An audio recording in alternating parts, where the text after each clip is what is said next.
നമസ്തേ, മുഹൂർത്തം ചാനലിലേക്ക് സ്വാഗതം. അപ്പോൾ ഈ പ്രാവശ്യം നമ്മളിവിടെ പറയുന്നത് 2026 ജൂൺ മാസം 2-ാം തീയതി, അതായത് രാത്രി ഒരു 1:55 ആവുമ്പോൾ, 2-ാം തീയതി അല്ല, 1-ാം തീയതി കഴിഞ്ഞിട്ട് 1:55 സമയത്ത് വെളുപ്പാങ്കാലത്താണ് വ്യാഴത്തിന്റെ മാറ്റം 2-ലേക്ക് കടന്നിട്ട്.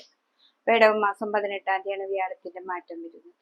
അപ്പൊ ഈ ഒരു വർഷം വ്യാഴത്തിൽ മാറുന്നത് ഈ ഒരു സമയത്താണ്. ജൂൺ മാസം 2-ാം തീയതി ആയിട്ടും ഇടവ മാസം 18-ാം തീയതി ആയിട്ടും വരുന്നൊരു സമയമാണ്. അപ്പൊ ഈ ഒരു സമയത്ത് കന്നിക്കൂറുകാരെ സംബന്ധിച്ച് എന്തൊക്കെ മാറ്റങ്ങളാണ് വരാന്ന് നമുക്ക് നോക്കാം.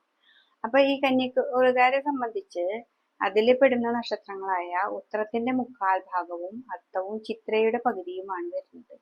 അപ്പൊ ഈ നക്ഷത്രക്കാരെ സംബന്ധിച്ച് നമുക്ക് വ്യാഴം നിൽക്കുന്ന ഭാവം 11-ലാണ്. 11-ലെ വ്യാഴം എപ്പോഴും നല്ലതാണ്, ഭാഗ്യം തരുന്ന ഒരു ഭാവം കൂടിയാണ്. ലാഭത്തെ തരുന്ന ഒരു ഭാവമാണ് 11. അപ്പോൾ ഈ കന്നിക്കൂറുകാർക്ക് ഏറ്റവും നല്ലൊരു സമയമാണ് ഈ ഒരു വർഷം നമുക്ക് കിട്ടുന്നത്. ജൂൺ മാസം മുതൽ അടുത്ത ജൂൺ വരയ്ക്ക്, ജൂലൈ വരയ്ക്കൊക്കെ വ്യാഴം ഒരു വർഷക്കാലാണ് നിൽക്കുക. അപ്പോൾ 12 മാസത്തിനുള്ളിൽ നമുക്കൊരു ഏറ്റവും നല്ലൊരു സമയമാണ് വ്യാഴം 11-ൽ നിൽക്കുക എന്ന് പറയുന്നത്. അപ്പൊ അതനുസരിച്ച് നമ്മുടെ വാക്കുകളൊക്കെ എന്താ വെച്ചിട്ടുണ്ടെങ്കിൽ, അവിടെ ഈ കന്നിക്കൂറ് ബുധക്ഷേത്രത്തിലാണല്ലോ. അപ്പൊ 2-ാം ഭാവത്തിൽ ശുക്രനാണ്. പെട്ടെന്ന് നമുക്ക് വരുന്ന ആശയങ്ങളൊക്കെ എടുത്തെടുത്ത് പറയുന്ന ഒരു സമയമാണ്. അപ്പൊ അങ്ങനെയൊന്നല്ലാതെ വളരെ ശ്രദ്ധയോടുകൂടി ഓരോ വാക്കും നമ്മുടെ ജീവിതത്തിലെ എന്തിനാണെങ്കിലും വാക്കുകൾക്ക് വലിയൊരു പ്രാധാന്യമാണ്. അപ്പോൾ അതുകൊണ്ട് തന്നെ ഓരോ വാക്കും എടുത്തു വെക്കുമ്പോൾ അത് വളരെ സൂക്ഷിച്ച് ചെയ്താൽ, നിങ്ങളുടെ ഒരു ബിസിനസ്സിന് പോയിക്കൊണ്ടിരിക്കുന്ന ഒരു സമയത്ത് നമ്മൾ അവിടെ സംസാരിക്കുമ്പോൾ നമ്മൾ വാക്കുകളൊക്കെ വളരെ ശ്രദ്ധാപൂർവം നടക്കുമ്പോഴാണ് നമുക്ക് ആ ബിസിനസ് നമ്മുടെ കയ്യിൽ കിട്ടുക. നമ്മുടെ ലാഭസ്ഥാനത്ത് ഉള്ള വ്യാഴത്തിന്റെ പ്രവർത്തനം നമുക്ക് കിട്ടുക. അപ്പോൾ ആ സമയത്ത് വേണ്ടത് വേണ്ടപ്പോൾ നമുക്ക് തോന്നിപ്പിക്കണമെങ്കിൽ നമ്മൾ ഭഗവാനെ നന്നായിട്ട് പ്രാർത്ഥിക്കണം. ഇവിടെ എന്താന്ന് വെച്ചിട്ടുണ്ടെങ്കിൽ, കന്നിക്കൂറുകാർക്ക് 7-ാം ഭാവത്തിലാണ് ശനീശ്വരൻ നിൽക്കുന്നത്. അത് കണ്ടകശനിയായിട്ടാണ് നിൽക്കുന്നത്. അപ്പൊ നിവർത്തിസ്ഥാനാണ്. പക്ഷെ 7-ാം ഭാവാധിപനായിരിക്കുന്ന വ്യാഴമാണ് 11-ൽ പോയി നിൽക്കുന്നത്, കർക്കിടകത്തില്. അപ്പൊ അവർക്ക് ഏറ്റവും നല്ലൊരു ഭാവമാണ്.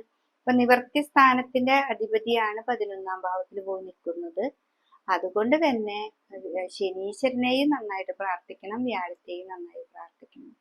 7-ല് എല്ലാ തടസ്സങ്ങളും, എന്ത് കാര്യത്തിനും തടസ്സം വരുന്നതാണ് ശനി, അതാണ് കണ്ടകശനി. അപ്പോ ആ ശനീശ്വരനെ നന്നായിട്ട് പ്രാർത്ഥിക്കുക. ശനിയെ പേടിക്കേണ്ടതൊന്നുമില്ല. ശനിയാഴ്ച ദിവസം നമ്മൾ വ്രതം എടുക്കുക. പിന്നെ ശനീശ്വരന്റെ കാക്കയ്ക്ക് നമ്മൾ ഇത്തിരി പച്ചരിയും ശർക്കരയും എള്ളും കൂടിയിട്ടുള്ള ഒരു ഇത് ഉണ്ടാക്കി, ഏറ്റവും ഫസ്റ്റ് തന്നെ രാവിലെ നേരത്തെ എണീറ്റ് അത് ഉണ്ടാക്കി അതിൽ നിന്ന് കുറച്ച് നമ്മൾ കഴിച്ച് ബാക്കി അവിടെ ഭഗവാന് സമർപ്പിക്കുക. ശനീശ്വരന് പുറത്ത് വെക്കുക. ഏത് കാക്കയോ പ്രാവോ ആര് വേണമെങ്കിൽ എടുക്കട്ടെ. അങ്ങനെ അത് ചെയ്ത് കഴിഞ്ഞാലാകുമ്പോൾ നമുക്ക് ഇവിടെ നിവർത്തി സ്ഥാനത്ത് വ്യാഴം നല്ല ബലവാനായിട്ട് നിൽക്കുന്നുണ്ട്. നല്ല ബലവാനാണ്, ഉച്ചക്ഷേത്രത്തിലാണ് നിൽക്കുന്നത്. അപ്പം ക്ഷേത്രങ്ങൾക്ക് ദർശനം ചെയ്യാനും മറ്റുള്ള സൗഭാഗ്യങ്ങളും വീട് പണി അങ്ങനെയുള്ള കാര്യങ്ങൾക്കൊക്കെ നമുക്ക് മുന്നിലേക്ക് വരും. പുതിയ പുതിയ വാതിലുകൾ തുറന്നു നമുക്ക് വരും. അപ്പൊ ഈ തടസ്സം നിൽക്കുന്ന ശനിയെ നമ്മൾ ശനീശ്വരനെ നന്നായിട്ട് പ്രാർത്ഥിക്കുക.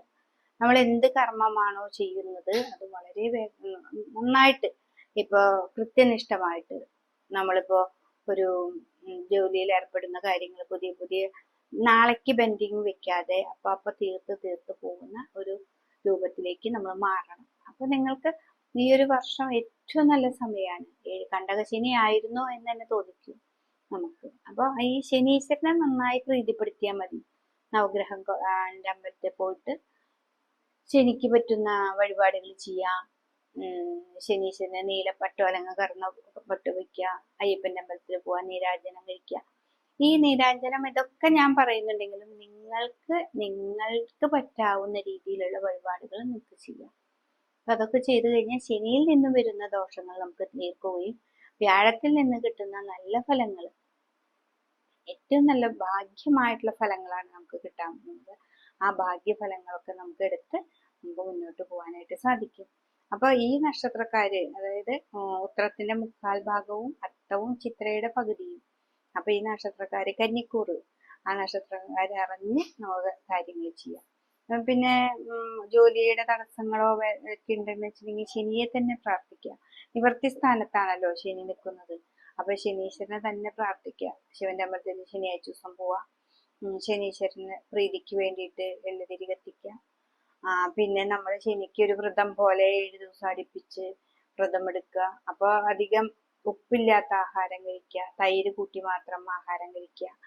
പിന്നെ മീനത്തിൽ നിൽക്കുന്നത് കൊണ്ട് നമുക്ക് ഈ കാലുവേദന, കൈവേദന, അങ്ങനത്തെ കാലാണ് മീനത്തിൽ വിൽക്കുമ്പോൾ ഉണ്ടാവുക. അപ്പൊ അതൊക്കെ ശ്രദ്ധിച്ചാൽ മതി. ഇതൊക്കെ ഉണ്ടാവും എന്ന് മനസ്സിലാക്കിക്കൊണ്ട് ശനീശ്വരനെ പ്രാർത്ഥിച്ച് വ്യാഴത്തെയും കൂട്ടി പിടിച്ചിട്ടുണ്ടെങ്കിൽ നമ്മുടെ കർമ്മ മേഖലയിലേക്ക് നമ്മുടെ ശ്രദ്ധയും കൂടി പോയാൽ നമുക്ക് ഏറ്റവും നല്ല ഭാവത്തിലേക്ക് മാറാൻ പറ്റും. എന്തൊക്കെ പ്രതിസന്ധികൾ ഉണ്ടെങ്കിലും ഞാൻ ചെയ്യുന്ന ജോലിയിൽ വളരെ കൃത്യനിഷ്ഠമായി ചെയ്ത കുട്ടികളാണെങ്കിലും പിന്നെ പ്രൊമോഷൻ അങ്ങനെയൊക്കെ കിട്ടുന്ന ആൾക്കാരൊക്കെ ഉണ്ടെങ്കിൽ അവരൊക്കെ ഇത്തിരി കൂടി ഹാർഡ് വർക്ക് ചെയ്താലേ അതിൽ നിന്നൊരു മാറ്റം തന്നെ നമുക്ക് കിട്ടും. നമ്മൾ അതിനു വേണ്ടി ശ്രമിച്ചു കൊണ്ടിരിക്കുക. അപ്പോൾ നല്ല മാറ്റം വരാനായിട്ട് നിങ്ങൾക്ക് ഈ ഒരു വർഷം പറ്റും. അതായത് ജൂൺ മാസം മുതൽ നിങ്ങൾക്ക് ഏറ്റവും നല്ലൊരു സമയമാണ് കാത്തിരിക്കുന്നത്.